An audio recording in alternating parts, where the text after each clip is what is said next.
हाँ जी। तो हम बात कर रहे हैं स्वदेशी और बहिष्कार आंदोलन का। हमने जैसा आपको बताया कि जुलाई 1905 में बंगाल विभाजन बंग भंग की घोषणा होती है। एक महीने के बाद अगस्त 1905 में कलकत्ता के टाउन हॉल में एक मीटिंग रखा जाता है और इस मीटिंग में ही स्वदेशी आंदोलन की घोषणा कर दी जाती है कि हम एक स्वदेशी मूवमेंट हम लोग छेड़ने जा रहे हैं। इस स्वदेशी आंदोलन के प्रमुख नेता अगर पूछा जाए तो कौन कौन है, तो एस एन बनर्जी, कृष्ण कुमार मित्र, पृथ्वी चंद्र राय, बाल गंगाधर तिलक, अरविंद घोष, विपिन चंद्र पाल और इसके अलावा लाला लाजपत राय। देखिए, आप इस बात को समझिए कि आपको इन नेताओं का नाम सुन करके ही, इन नेताओं के बारे में जान करके ही आपको ये पता चल जाएगा कि स्वदेशी आंदोलन कहीं ना कहीं सीमित संदर्भों में ही सही, किंतु ये अखिल भारतीय स्वरूप लिए हुए था। अखिल भारतीय स्वरूप इसका आपको कैसे दिखाई देगा, देखिए। ये जो एस एन बनर्जी, कृष्ण कुमार मित्र, पृथ्वी चंद्र राय भी, ये सब आपको मिल जाएंगे बंगाल में। तिलक आपको नजर आएंगे पुणे में। अरविंद घोष भी बंगाल, विपिन चंद्र पाल, लाला लाजपत राय आपको नजर आएंगे पंजाब में। इस आंदोलन को पंजाब में आगे बढ़ाते हुए नजर आएंगे। इस तरीके से विभिन्न क्षेत्रों से विभिन्न नेतृत्व को देख करके यह बताया जा सकता है, यह पता चल रहा है कि स्वदेशी आंदोलन कुछ संदर्भों में ही सही पर अखिल भारतीय स्वरूप को लिए हुए है। आगे 16 अक्टूबर 1905, इस डेट को याद रखिएगा, बंगाल विभाजन लागू हुआ था। बंगाल पार्टीशन लागू हुआ था। प्रश्न बन सकता है आपको कि कब लागू हुआ, तो 16 अक्टूबर 1905 को, और इस दिन को शोक दिवस के रूप में मनाया गया। शोक दिवस के रूप में मनाया गया कहने का मतलब यह है कि इस डेट को बहुत सारी, मतलब लोगों ने एक तरीके से समझ लीजिए कि मान के चलिए कि ये जो इस डेट को लोग क्या किए कि बहुत सारा दुख दुख जताए, है ना। दुख जताते हुए ये कहा कि भाई ऐसा नहीं होना चाहिए था। तो इस प्रकार आपको दिखाई देगा कि यहां पर शोक दिवस के रूप में मनाते हुए नजर आ रहा है, ठीक है ना। कई लोग व्रत रखेंगे, कई लोग गंगा में स्नान करेंगे। शोक दिवस में क्या होगा, कई लोग व्रत रखेंगे, कई लोग गंगा स्नान करेंगे, गंगा स्नान करेंगे, है ना। कई लोग आपको ऐसे ही मिल जाएंगे जो एक तरीके से पद यात्रा करेंगे, नंगे पांव पद यात्रा करते हुए नजर आएंगे, ठीक है। वंदे मातरम गीत गाएंगे, और यहीं पे ये जो, इसी के बाद ये जो वंदे मातरम है वो पूरे भारतीय राष्ट्रीय आंदोलन में एक बहुत ही प्रमुख गीत के रूप में उभर करके सामने आता है। तो इस प्रकार 16 अक्टूबर 1905 को स्वदेशी आंदोलन के संदर्भ में शोक दिवस के रूप में मनाए जाने का आह्वान किया जाता है, जिस डेट को पार्टीशन ऑफ बंगाल इंप्लीमेंट होता है। लोगों को ने एक दूसरे को राखियां भी बांधी है। देखिए, जब बंगाल विभाजन अलग कर दिया गया तो पूर्वी बंगाल और पश्चिमी बंगाल के लोग, हिंदू मुस्लिम, है ना, हिंदू मुस्लिम, ये लोग एक दूसरे को राखी बांध करके वास्तव में अपनी एकता का परिचय दे रहे थे। तो राखियां राखी बांधने का भी एक यहाँ पे आपको मिलेगा, एक चीज आपको मिलेंगे, ठीक है। इसी समय सुरेंद्रनाथ बनर्जी, आनंद मोहन बोस, ये लोग बड़ी बड़ी सभाएं करते हुए नजर आएंगे।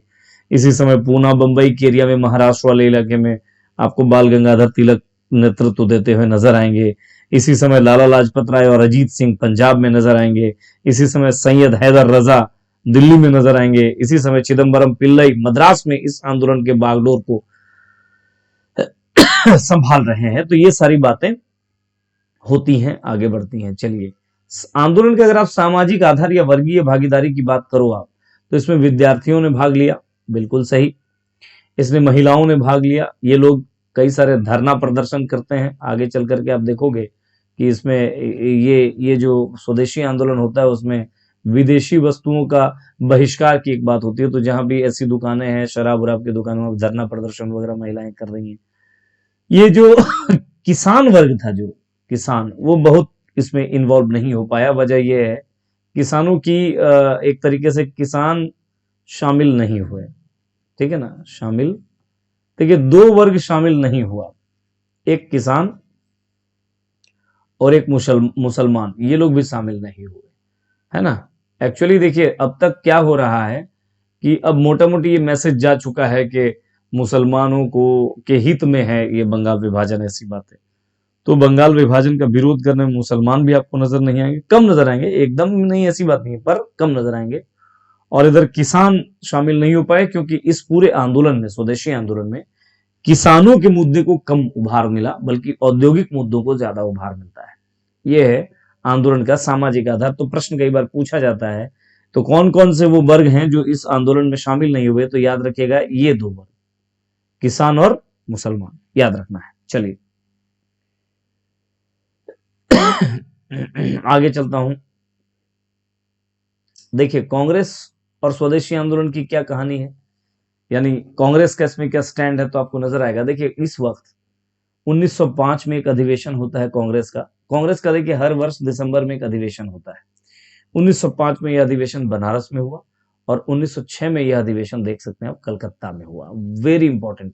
और लगे हाथ में यह भी बता दूं कि 1907 में यह अधिवेशन सूरत में हुआ और सूरत में ही कांग्रेस का विभाजन होता है। तो इस पर अभी मैं चर्चा करूंगा थोड़ी देर में, किंतु फिलहाल ये बातें आप देख लीजिए। तो कुल मिलाकर के देखिए क्या होता है। 1905 में बनारस अधिवेशन होता है। अध्यक्षता कौन करते हैं, तो गोखले साहब, गोपाल कृष्ण गोखले की अध्यक्षता में होता है। दो प्रस्ताव इसमें पारित होते हुए नजर आएगा। एक प्रस्ताव पारित होते हुए नजर आएगा कि कर्जन की जो नीतियां थी और बंगाल जो विभाजन हुआ, मैंने आपको कल ही बताया था कि कर्जन की जो प्रतिक्रियावादी नीतियां हैं, उन प्रतिक्रियावादी नीतियों की वजह से भारतीयों में जन असंतोष पैदा होगा और उसी से प्रेरित होकर के भारतीय राष्ट्रवाद और मजबूत होगा। तो आपको नजर आएगा कि कर्जन की जो नीतियां हैं और बंगाल के विभाजन की आलोचना किया गया है कांग्रेस के बैनर से। दूसरी बात कि बंग भंग विरोधी जो स्वदेशी आंदोलन चलाया जा रहा है, अभियान चलाया जा रहा है, उसको ही लोग समर्थन देंगे, यानी कांग्रेस ने स्वदेशी आंदोलन को समर्थन दिया। ठीक है, आगे आगे आपको यहीं पे एक बात और बताऊं कि एक यहीं पे 1905 में ही नरमपंथी और जो गरमपंथी गुट है कांग्रेस का, उसमें एक मतभेद नजर आते हुए नजर आएगा।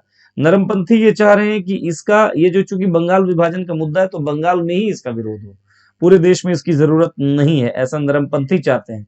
किंतु गरमपंथी बोल रहे नहीं, ये पूरे देश में हो और पूर्ण स्वराज लक्ष्य हो, ये भी गर्मपंथी चाह रहे हैं। जबकि नरमपंथी अभी भी वही अपने संवैधानिक सुधारों के माध्यम से, प्रार्थना पत्रों के माध्यम से, इन्हें अभी भी ये विश्वास है कि जो अंग्रेज हैं, वो ब्रिटिशर्स हैं, वो हमारे हित में ही काम करेंगे, वो अच्छे हैं।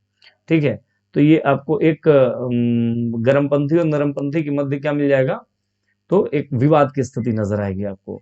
1906 में कलकत्ता अधिवेशन होता है अगले साल कलकत्ता में। जो इसके पहले आपको मिला बनारस में, जिसको गोपाल कृष्ण गोखले ने अध्यक्षता किया, अब 1906 में कलकत्ता में हो रहा है और इसकी अध्यक्षता करते हुए नजर आएंगे आपको दादा भाई नौरोजी। दादा भाई नौरोजी हुए और इसमें याद रखिएगा, इसमें भी प्रस्ताव पारित हुआ। एक तो स्वशासन और स्वराज को लक्ष्य माना गया। याद रखिएगा, ये प्रश्न बड़ी बार पूछता है कि पहली बार स्वराज को भारतीय राष्ट्रीय कांग्रेस ने लक्ष्य कब माना, तो 1906 के कलकत्ता अधिवेशन में। यहीं पे एक और प्रस्ताव लाया गया है, वो है, एक और प्रस्ताव लाया गया है, उसमें मैं लिख देता हूं, स्वदेशी राष्ट्रीय शिक्षा और बहिष्कार। ठीक है, और राष्ट्रीय शिक्षा। हालांकि यहां भी एक बात मैं आपको बताऊं कि जो नरमपंथी गुट है, उनको ये सारे प्रस्ताव पसंद नहीं आएंगे। लेकिन चूंकि इस वक्त तक कांग्रेस में उग्रवादियों की और गर्मपंथियों का एक प्रभाव बन चुका है और ऑलरेडी पिछले 20-25 वर्षों से नरमपंथियों को मिली जो असफलता थी, उस असफलता से नरमपंथी गुट के प्रति जो समर्थन है वो कम हो गया है। तो ये कहानी 1906-1905 में, वो मोटा मोटी बात यही निकल करके सामने आती है कि कांग्रेस ने 1905-06 में हुए स्वदेशी आंदोलन का समर्थन किया। ठीक है, आगे बढ़ता हूं, चलिए। स्वदेशी आंदोलन का कार्यक्रम क्या था, ये जरा देख। सबसे पहले विदेशी वस्त्रों का बहिष्कार था।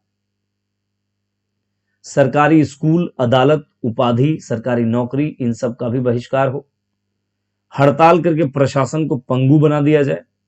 महिलाओं द्वारा विदेशी दुकानों पर धरने, ये इंपॉर्टेंट पॉइंट है। महिलाओं की भागीदारी देखिए कि जो विदेशी दुकान है, चूंकि विदेशियों का बहिष्कार करना है, विदेशी वस्तुओं का बहिष्कार करना है, तो आपको विदेशी दुकान पर धरना देना। एक महिलाएं ये काम कर रही हैं। यहां पे एक बात मैं बताना चाहूंगा कि कल मैंने आपको बताया था कि जो शुरुआती आरंभिक जो राष्ट्रवादी थे यानी उदारवादी थे यानी नरमपंथियों का एक बहुत बड़ा योगदान ये है कि इन्होंने ब्रिटिश औपनिवेशिक शोषणकारी आर्थिक चरित्र को भारतीय जनमानस के सामने लाने का एक सफल प्रयास किया था।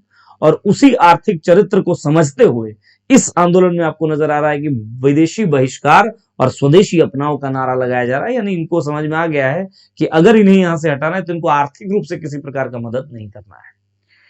अगला कुछ कंस्ट्रक्टिव, कुछ रचनात्मक कार्यक्रम भी आपको नजर आएंगे, है ना, कि कुछ क्रिएटिव प्रोग्राम्स नजर आएंगे जिसमें सामाजिक सुधार है, बाल विवाह, दहेज, शराबखोरी जैसी चीजों का खिलाफ जिहाद छेड़ना और आत्मनिर्भरता के लिए स्वदेशी एवं राष्ट्रीय शिक्षा पर बल दिया गया है, जैसा मैंने अभी आपको बताया, ठीक है ना। साथ ही स्वदेशी उद्योगों, कल कारखानाओं के निर्माण पर भी बल दिया गया है। ये पॉइंट्स याद रखिएगा। आगे कार्य पद्धति क्या थी इस आंदोलन की, तो देखिए बहुत सारे समितियों का गठन किया गया, आपको नजर आएगा उसी में से एक स्वदेश बंधव समिति जो बारिसाल में है। कहां है, तो ये जो समिति है वो बारिसाल में है।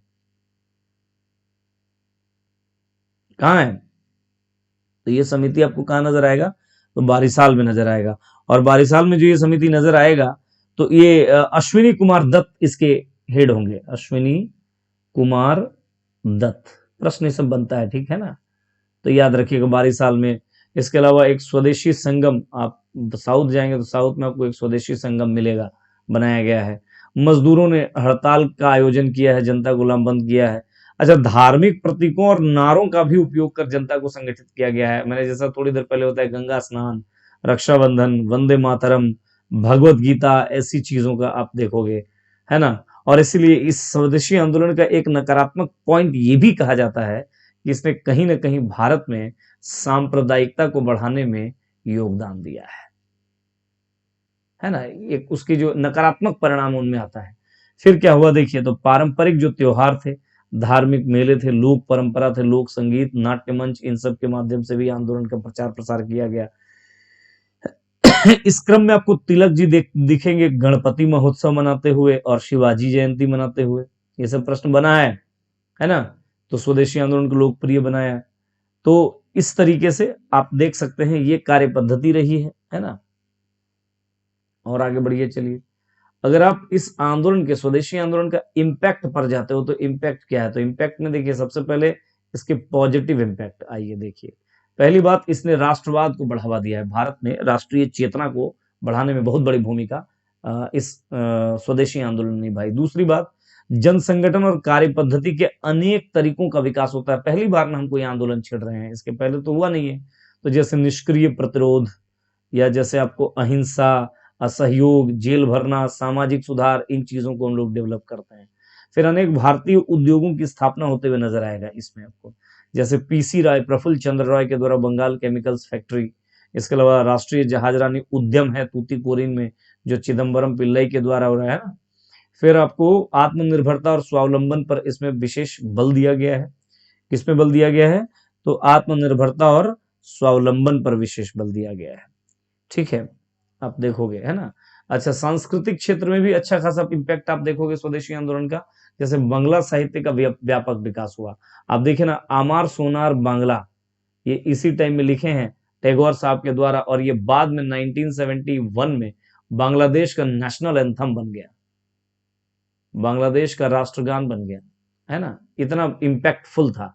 इसी के साथ ठाकुर मार झूली, यानी दक्षिणारंजन मित्र मजुमदार एक व्यक्ति हैं, इनके द्वारा लिखा गया ठाकुर मार झूली, यानी दादी माँ के जो कहानियां हैं ऐसी। फिर भारतीय कला पर जो पाश्चात्य अधिपत्य है वो पहली बार टूटा है। आपको नजर आएगा कि जो अवनींद्रनाथ टैगोर है, उन्होंने पहली बार क्या किया है, इन्होंने जो मुगल, अजंता और राजपूत काल की चित्रकला का से प्रेरणा लेकर अनेक राष्ट्रवादी चित्र बनाया है। तो जो पश्चिम, हाँ, जो पश्चिम के जो मतलब आर्ट था, उस पर एक तरीके से जो विक्टोरियन जो आर्ट था, प्रकृतिवाद था, उस वर्चस्व को इन्होंने खत्म करने का एक काम किया। दूसरी एक बात याद रखिएगा, 1906 में या 1907 में, 6 में भी मान सकते हैं, हाँ 1906 में एक आपको बॉडी नजर आएगी जिसको कहते हैं Indian society of oriental art, Indian society of oriental arts. और आप इसमें पहली बार आपको दिखेगा नंदलाल बोस नाम के एक व्यक्ति हैं, कौन, नंद लाल बोस। और इस नंदलाल बोस को क्या हुआ है, फर्स्ट टाइम इसमें आपको छात्रवृत्ति मिलता है, एक तरीके से स्कॉलरशिप मिलता है, पहले पाने वाले पहले व्यक्ति ये रहे। तो कहीं ना कहीं आपको दिखेगा कि स्वदेशी आंदोलन का जब इम्पैक्ट आप पढ़ोगे तो कल्चरल जो सेक्टर है, जो सेक्शन है ना, उसमें एक अच्छी खासी इम्पैक्ट आपको नजर आएगा। नेगेटिव इम्पैक्ट अगर देखोगे तो सांप्रदायिकता बढ़ी है, जैसा मैंने अभी थोड़ी देर पहले बताया कि कुछ ऐसी धार्मिक प्रतीकों का प्रयोग किया गया है। और चूंकि यह मुद्दा जो बंगाल पार्टीशन है, यह मुद्दा पहले से ही आपको मैंने हिंदू वर्सेस मुस्लिम समझा दिया है किस तरीके से था, या उर्दू भाषी वर्सेस बांग्ला भाषी, तो आपको नजर आएगा सांप्रदायिकता बढ़ते हुए। इसके अलावा नरमपंथी और गर्मपंथी के मध्य जो वैचारिक संघर्ष है ये बढ़ गया। आपको मैंने बताया कि नरमपंथी नहीं चाह रहे हैं कि इस तरीके का हो, गर्मपंथी चाह रहे हैं इससे भी भयानक हो। ठीक है। तीसरी जो नकारात्मक इम्पैक्ट है ये प्रायः शहरी क्षेत्रों तक सीमित रहा है, लगभग मान के चलिए अर्बन एरिया तक ही रहा। और चौथी बात कि किसानों की समस्याओं को मुखर नहीं किया गया, जिसकी वजह से किसान इस आंदोलन में शामिल नहीं हो पाए। ये इसके रहे कुछ क्या निगेटिव इम्पैक्ट। देखिए इसमें मैं एक बात और कहना चाहूंगा आपको, जब भी आप कोई आंदोलन पढ़े ना, जब भी कोई आंदोलन या मूवमेंट आप पढ़िएगा है ना, तो आप क्या क्या पढ़िएगा, तीन चीजें मूल रूप से आपको पढ़ना होता है जब भी आप इस तरीके की चीजें पढ़ोगे। क्या क्या?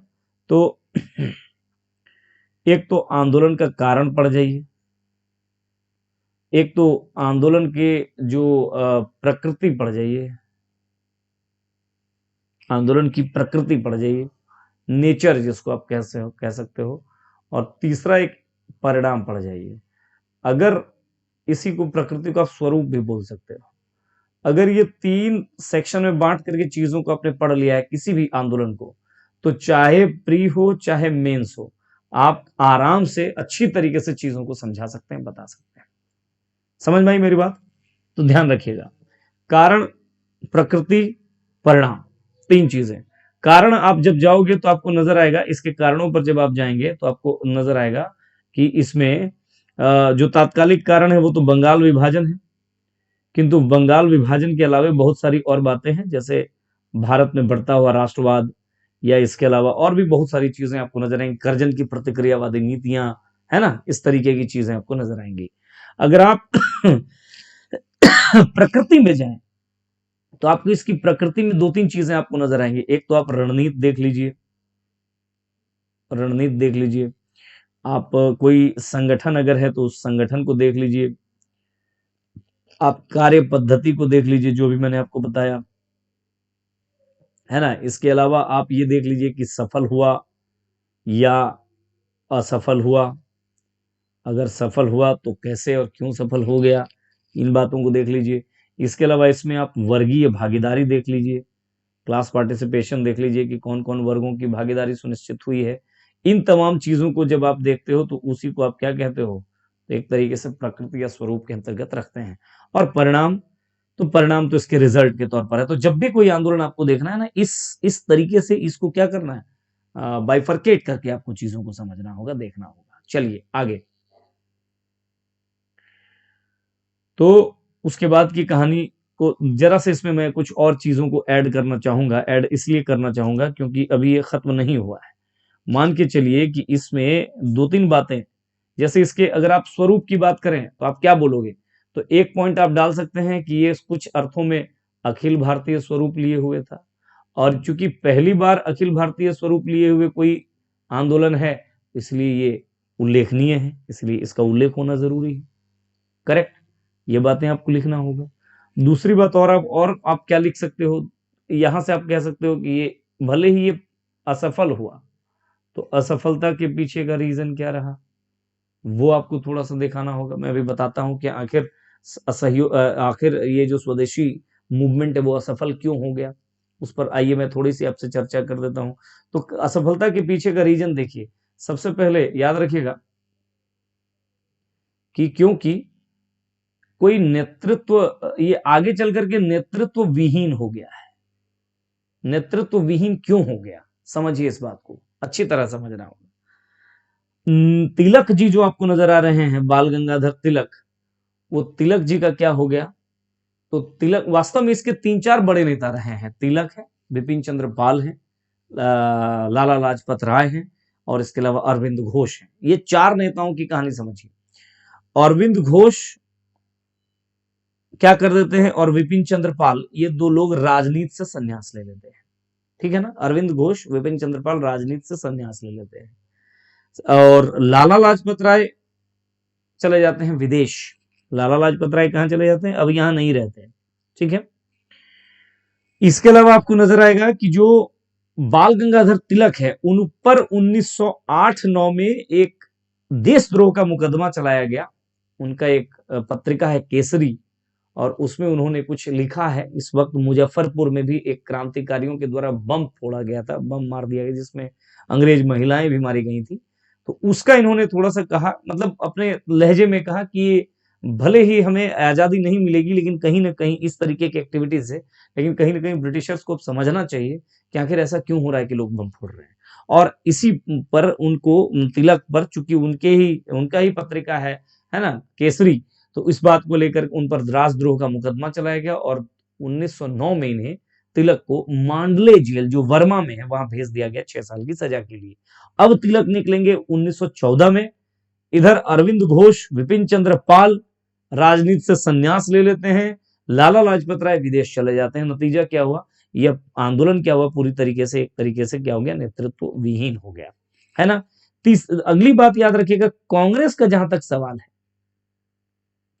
तो कांग्रेस इसमें शामिल जरूर हुआ, लेकिन ये आंतरिक कलह है इतनी ज्यादा बढ़ गई इसमें, है ना, कि ये कुछ कर नहीं सका। ये भी एक बहुत बड़ा रीजन रहा है इस कांग्रेस के अंदर की जो आंतरिक कलह है। ये जो नरम पंथ और गर्म पंथ के मध्य का जो विभाजन है, नरम पंथ और गर्म पंथ के मध्य का जो वैचारिक संघर्ष है, इसने न सिर्फ स्वदेशी आंदोलन को, इसने पूरे भारतीय राष्ट्रवाद को और व्यापक रूप से देखें तो भारतीय राष्ट्रीय आंदोलन को भी कमजोर कर दिया। तो ये एक बड़ा रीजन रहा, ध्यान रखिएगा।